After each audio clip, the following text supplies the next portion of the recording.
I asked the church, the pastors was, what's this speaking of tongue things? Do you understand when you are talking that what is it that you guys are talking about? And the other one said, hey, in Acts, those tongues were actually the real tongues. Ne? They said they were normal languages. People, when they listened to those people talking in the mountains, speaking in tongues, they had them in their own languages. So I must understand your tongues. Okay, cool. But why in church I still can't understand them and they cannot be interpreted to me? So I asked the other pastor that, say, I like your church, ne? I like your preaching, but I don't like the speaking of tongues. Because what if that thing I'm saying in a different language is insulting God? Mm-hmm. And I wasn't answered. He decided not to answer. Cursing the members outside there. Exactly. Or cursing myself. You see any prophet in Africa that resembles or that has the lies of those prophets in the Bible?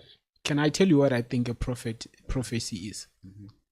I believe that prophecy is the words of wisdom. And I believe that prophets don't even need to go to the church. Prophets and shamans are people that are out there. Most of them, I'll tell you, because I did some content around that. These are the people that have been given a gift of healing and a gift of feeling. Oops. Now, I'll tell you the difference between a gift of healing and a gift of feeling. A gift of feeling meaning that they are so much rich in empathy. They can feel for other people, right?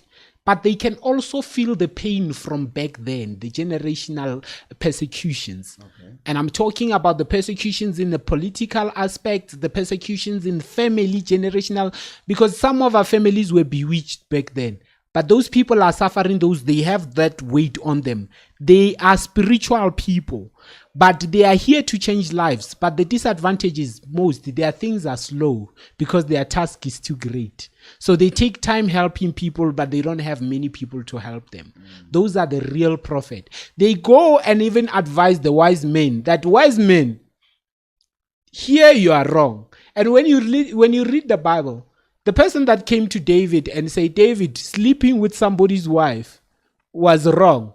That person wasn't a king, wasn't a rich. That was a prophet. Did David go to a church to get that message? No, the prophet came to him. The prophets, we live with them. And most of them, let me tell you, if we have many of them and they come out, like some of us, and go to this podcast and talk to you, they will disappear. I'm one of the people that are more likely to disappear because the world doesn't want to know the truth. You go on YouTube and you listen to my song, Humble Facts. Yeah, where I address the issues of the system, the crime, the drugs, the politics. It's one thing. When you talk more of those things, even the internet limits how many people should hear that.